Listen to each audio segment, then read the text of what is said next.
welcome to another episode of Tesseract Talks, the place where we put the spotlight on tech trends, startups, and VCs. My name is Marko, I'm your host. I'm the founder and CEO of Tesseract Analytics, and it is my pleasure today to have Bill Genovese with us as our guest. He's internationally respected CIO and CTO who has lived and worked across Asia, Australia, Europe, and the Americas. Career includes leadership positions in companies such as KPMG, Bearing Point Consulting, IBM, Huawei, and now he serves as a CIO advisory partner at Kyndryl. Bill, welcome. How are you? Very good. Thank you for having me, Marko. Very much pleased to be here. Great. So before we dig into the questions, I would like you to take us chronologically through your rich career and tell us how it all started and what kind of projects were you involved during the last 3 decades? Yeah, very good question. It's been a long and winding road, I'll say it that way. Spanning an international and pretty much all over the United States career, primarily focused, I would say, in two clusters, from a business perspective with the intersection of technology. It's primarily been diversified financial services. There's some real estate in there, but, all segments of financial services. And again, that's been global. I started my career in commercial real estate, at Coldwell Banker in a regional office, where I grew up in Connecticut as a financial analyst, and in an audit function, and I identified, quite an area of savings for the company, but the audit process for researching the findings was very manual.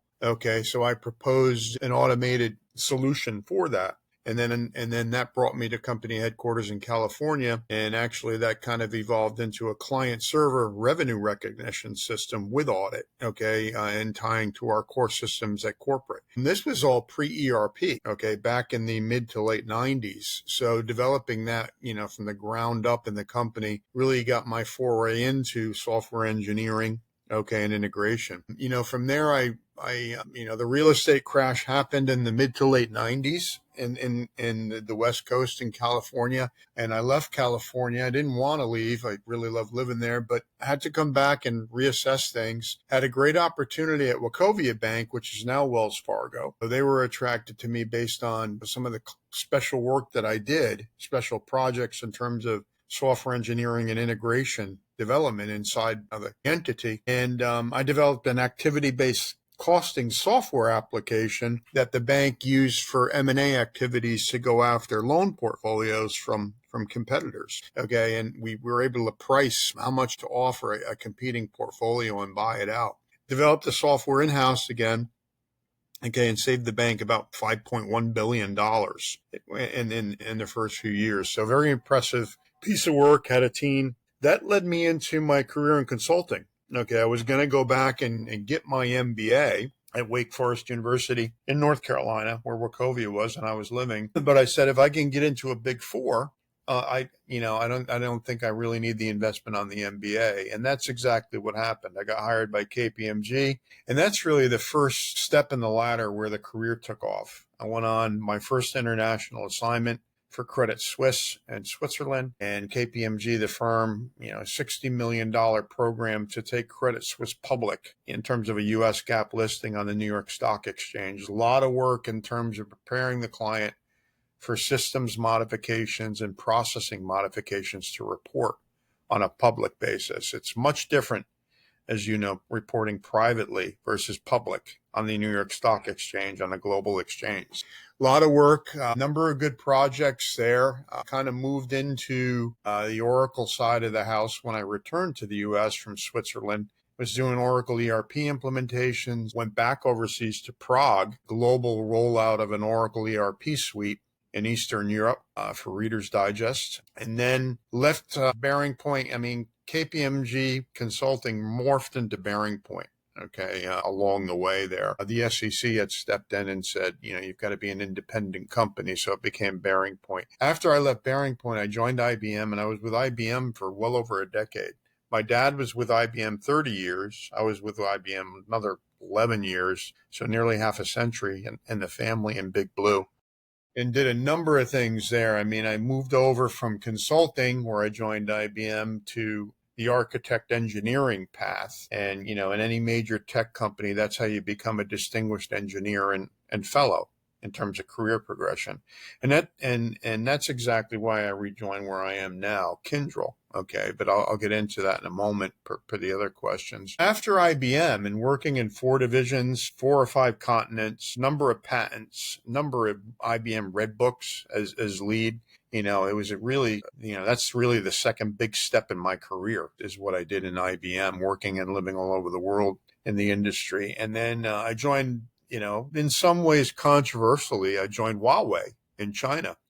Okay. And I was approached. They were, kind of inquiring about my availability for a number of years, actually, because IBM had actually set up their finance function at corporate. So, Huawei was an IBM client back in mid 2000s. A lot of people don't know that. Okay. And at that time, Huawei was trying to get IBM to bring me onto that account, but I had committed to another account in Europe. The timing was wrong, but Huawei kept checking on my availability, and they made me an offer to be vice president of corporate strategy for the whole global banking and financial services vertical for them globally, across all their lines of business.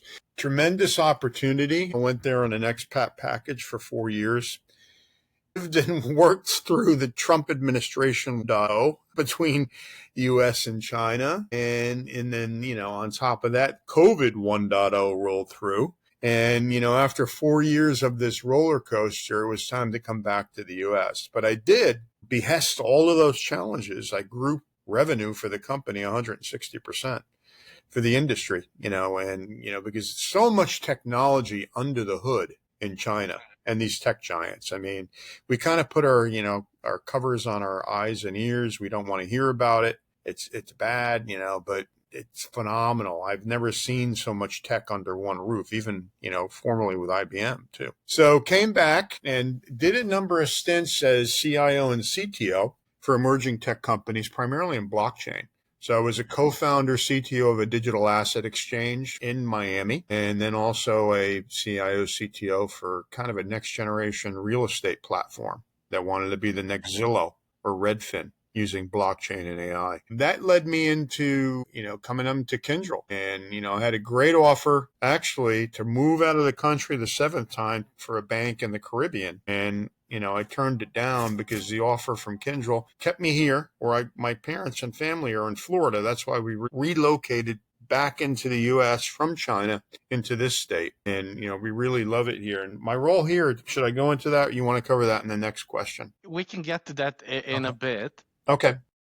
No, amazing journey so far. Really, really. I believe we last time spoke while you were still in China. I think at the start Possibly, of yeah. COVID or something. I Because remember that. I think I remember from Huawei days that that's when we spoke. But yeah, that's quite a journey.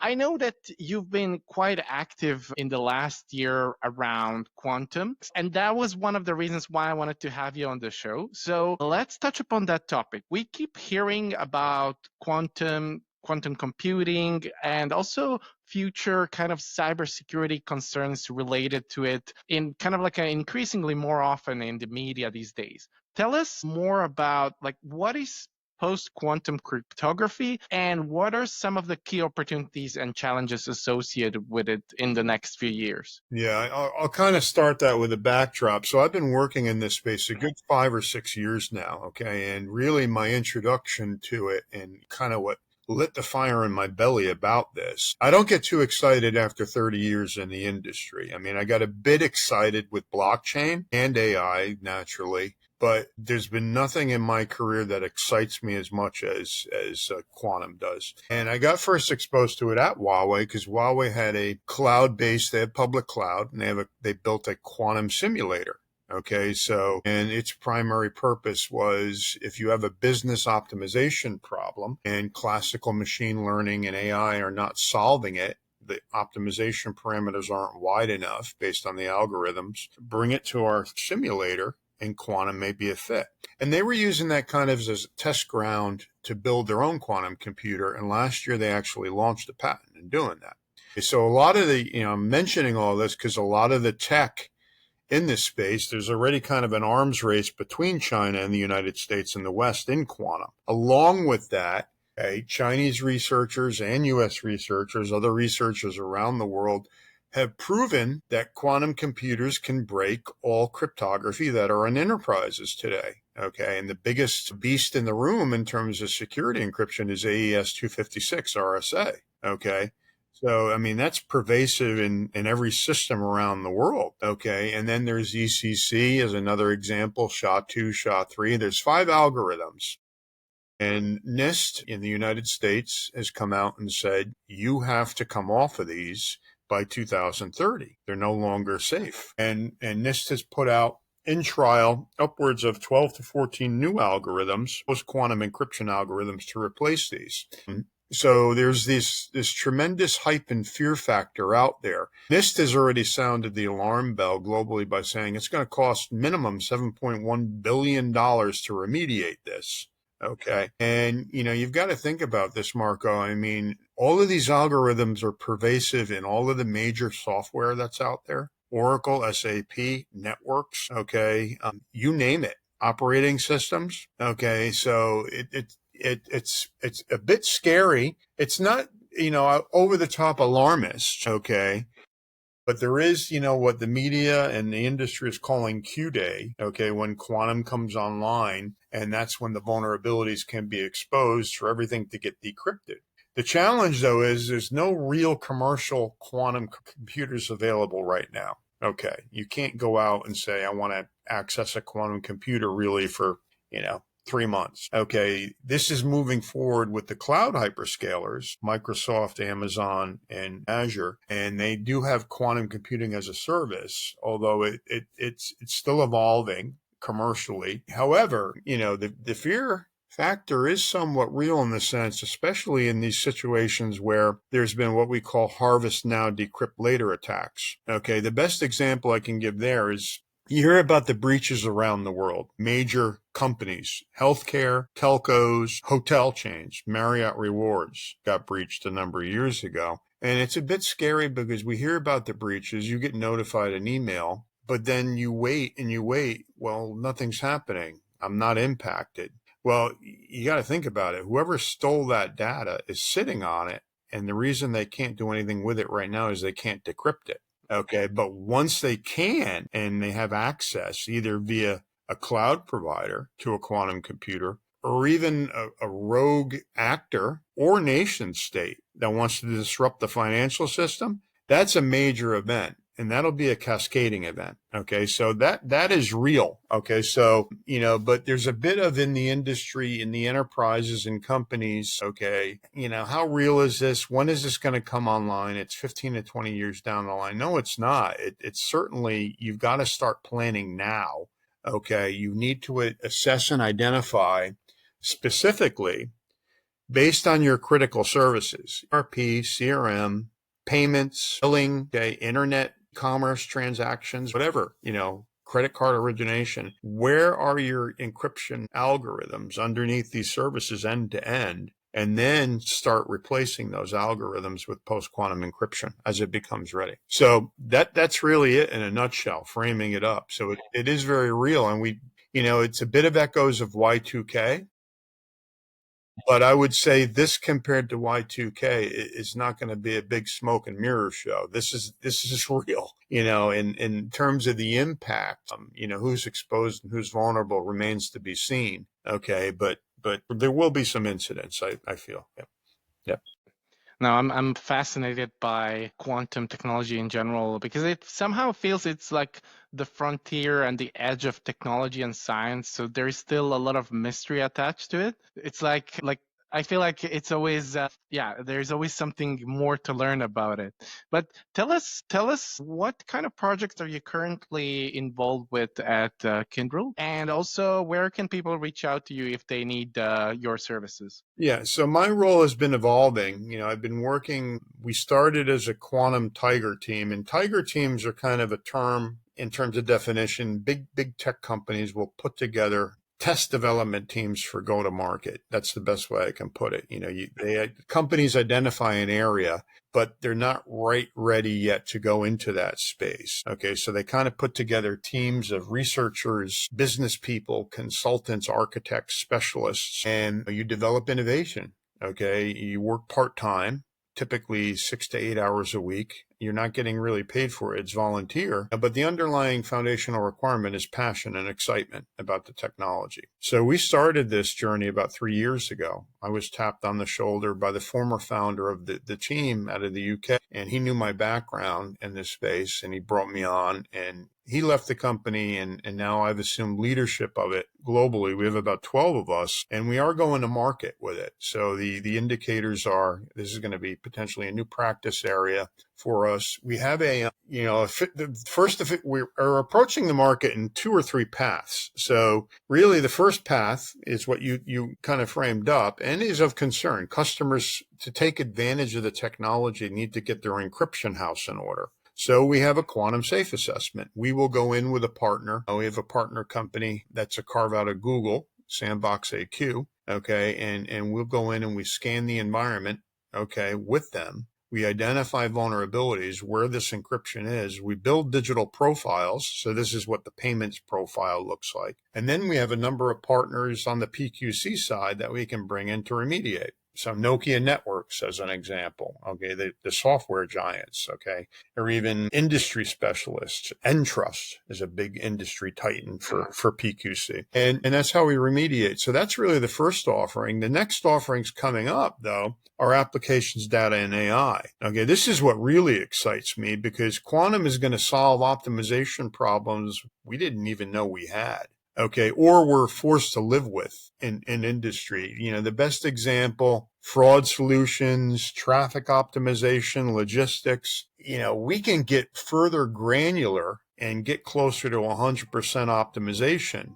We've settled for 70 to 80%, based on the business case in whatever industry. Quantum opens that aperture further and we can get closer to 100%. But right now we're in that catch-22 phase. Well, we can get closer, but it's going to cost a lot more. So is it worth it? It's kind of the Pareto principle. We'll live with 80%. We have for 3 decades or 4 decades, but once that aperture is opened further and the unit cost of quantum is driven down, okay, game over. I mean, it's a paradigm shift in the same way that when the internet came online. Okay. It's going to be that big. And you can kind of see what AI has done to a society as us. It's completely transformed us, with our smartphones. Okay. And, we can have anything we want now on demand pretty much 24/7. Okay. Well, that whole area is going to get optimized even further. I mean, probably down to minutes or seconds if you think about it. So, I mean, it's going to be life-changing. It's really exciting. I get excited about it. And another reason I'm in it is, I have 2 sons, 5 and 8, and, my 5-year-old builds shopping lists on Amazon. Okay.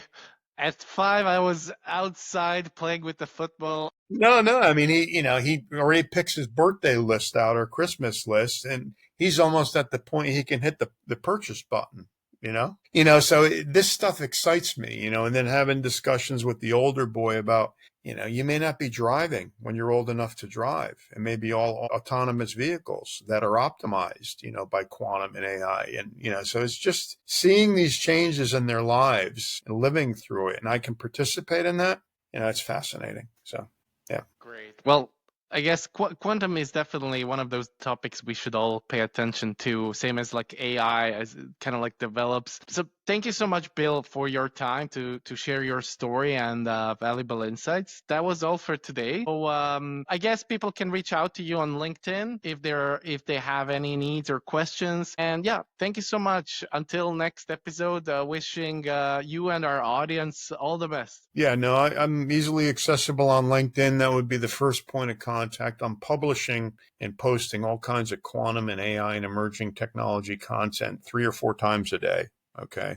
And I always look for stuff that's a little bit cutting edge. that other people haven't seen yet. And, I've got a lot of feeds of research and information coming in, and, I don't hoard it. I share it. So, everybody needs to be aware of this space in a positive way. So, okay. Sounds good. Thank you, Bill. Yeah. Thank you. Thank you. Bye.